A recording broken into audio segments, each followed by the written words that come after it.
Spiritism was officially born through the Book of Spirits, published in April 1857 in Paris, France. The book is the result of several mediumistic communications and is distributed in the form of questions and answers, comprising 1019 items.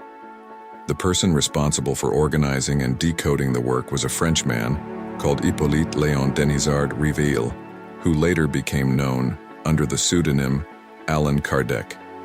However, he is only the coder, since, as the name suggests, the book is not written by him but by the spirits, who transmitted such knowledge through mediums, through psychography, psychophony, or through the phenomenon of turning tables. The Spirits book is the introductory book of the Spiritist Doctrine and contains the principles of Spiritism on the immortality of the soul. It covers topics such as the nature of spirits and their relations with men, moral laws, present life, and the future of humanity. Teachings that were transmitted by superior spirits.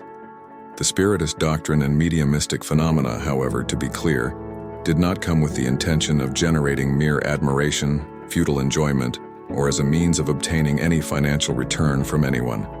No. Spiritism came with the intention of bringing a deeper knowledge of the teachings of Jesus Christ, which until then were spoken through allegories, or were wrongly understood in his time. Spiritism calls men to observe divine laws, helping them to understand what Jesus only said in parables. Christ warned, "Listen to those who have ears to hear." Spiritism comes to open the eyes and ears, as it speaks without figures or allegories. It lifts the veil intentionally cast over certain mysteries. It finally comes to bring supreme consolation to those disinherited from the earth and to all who suffer, attributing a just cause and a useful end to all pain. Christ said, "Blessed are the afflicted, for they will be consoled." But how can anyone feel satisfied with suffering if they don't know why they suffer? Spiritism shows the cause of suffering in previous existences and in the destination of earth, where man atones for his past. It shows the objective of suffering, pointing them out as salutary crises that produce healing and as a means of purification that guarantees happiness in future existences. Man understands that he deserved to suffer and thinks it is fair suffering. He knows that this helps him with the advance and accepts it without murmuring, as a worker accepts the work that will guarantee his salary. Spiritism gives him unshakable faith in the future, and the poignant doubt no longer takes over his soul. By allowing him to see things from above, the importance of earthly suffering disappears in the vast and splendid horizon that unfolds before him, and the prospect of happiness that awaits him gives him the patience, resignation, and courage to go to the end of the path. Thus, Spiritism accomplishes what Jesus said about the promised Comforter: knowledge of things, making man know where he comes from, where he is going, and why he is on earth.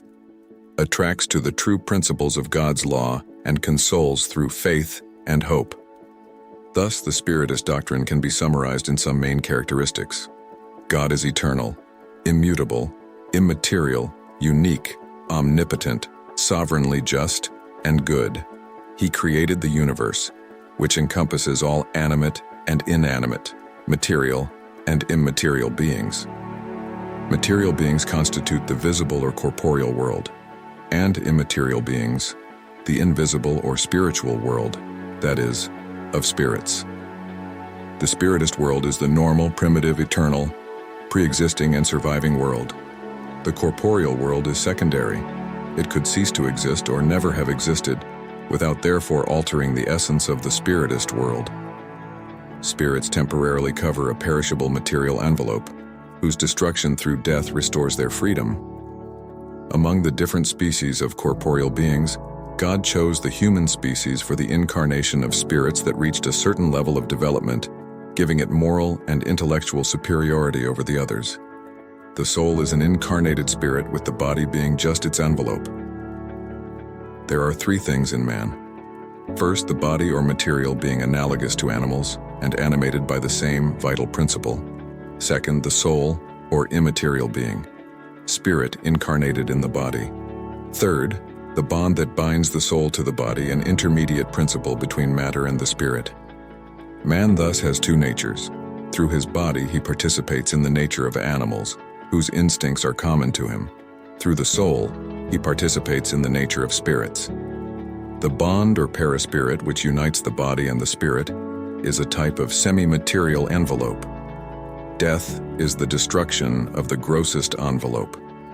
The spirit retains the second, which constitutes an ethereal body invisible to us in the normal state, but which can become accidentally visible and even tangible, as happens in the phenomenon of apparitions. The spirit is not, therefore, an abstract, indefinite being, only possible to be conceived through thought. It is a real, circumscribed being, which in certain cases becomes appreciable by sight, hearing, and touch. Spirits belong to different classes and are not equal neither in power nor in intelligence nor in knowledge nor in morality. Those of the first order are the superior spirits, who are distinguished from others by their perfection, their knowledge, their proximity to God, the purity of their feelings, and their love of good. They are the angels, or pure spirits. Those from other classes find themselves increasingly distanced from this perfection, with those from lower categories showing themselves to be inclined to most of our passions: hatred, envy, jealousy, pride, etc. They take pleasure in evil. There are also those who are neither very good nor very bad, rather disturbing and entrapping than perverse. Malice and recklessness seem to be what predominates in them. They are foolish or frivolous spirits. Spirits do not perpetually occupy the same order. Everyone improves by going through the different degrees of the Spiritist hierarchy.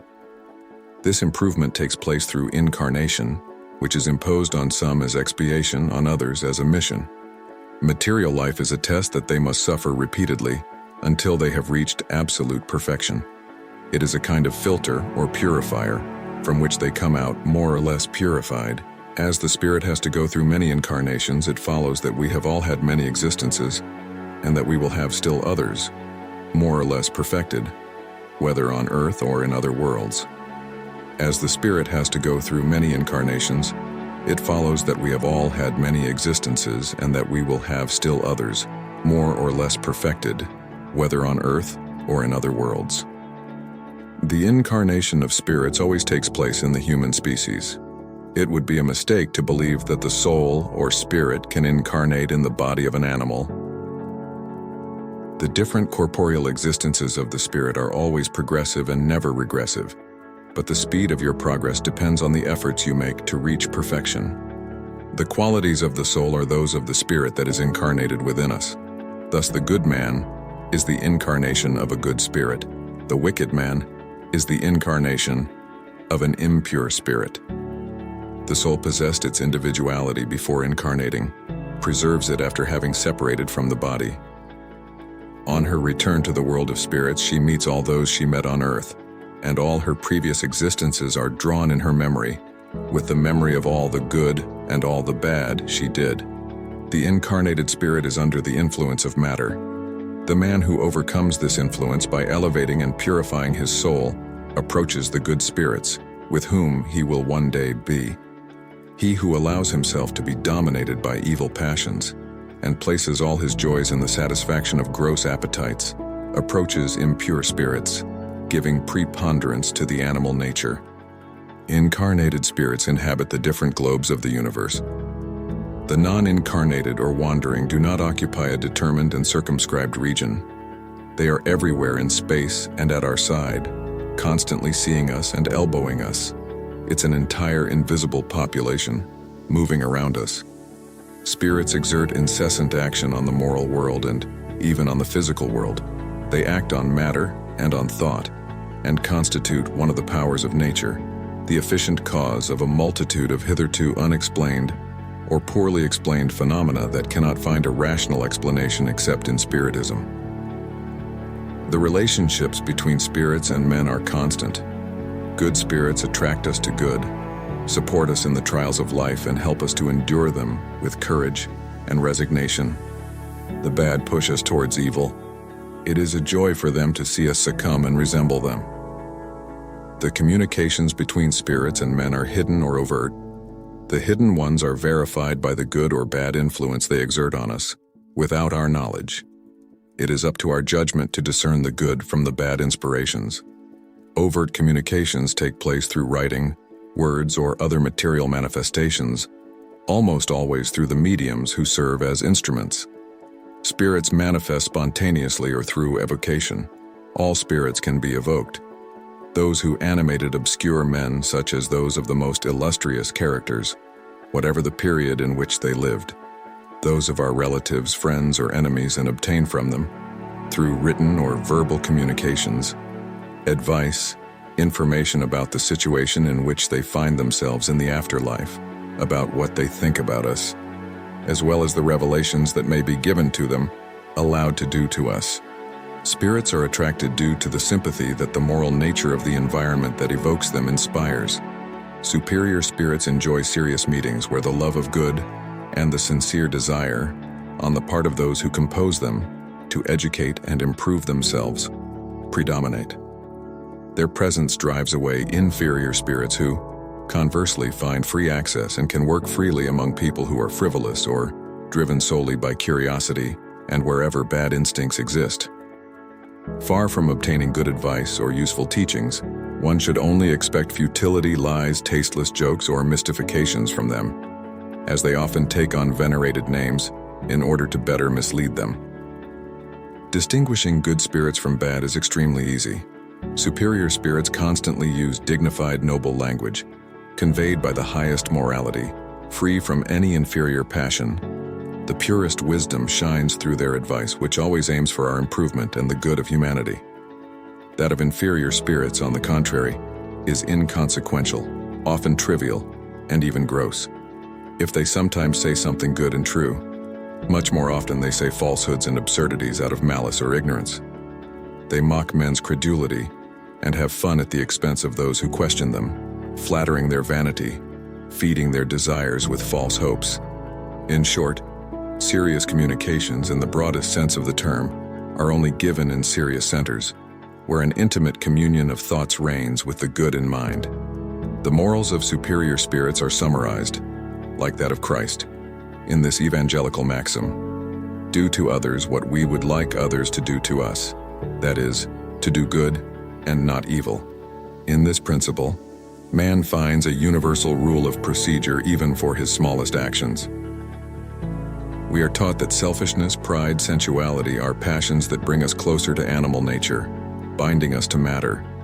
That the man who, already in this world, disconnects himself from matter, despising worldly frivolities and loving his neighbor, comes closer to the spiritual nature. That each one must become useful, according to the faculties and means that God has placed in his hands to try it. That the strong and the powerful owe support and protection to the weak, because he who abuses strength and power to oppress his fellow man violates God's law. They teach, finally, that in the world of spirits, since nothing can be hidden, the hypocrite will be unmasked and all his turpitudes will be revealed. That the inevitable presence at all times of those towards whom we have done wrong constitutes one of the punishments that are reserved for us. That the state of inferiority and superiority of spirits corresponds to pains and pleasures unknown on earth. But they also teach that there are no irremissible faults that expiation cannot erase. The means of achieving this finds man in the different existences that allow him to advance, according to his desires and efforts, on the path of progress towards perfection, which is his final destination.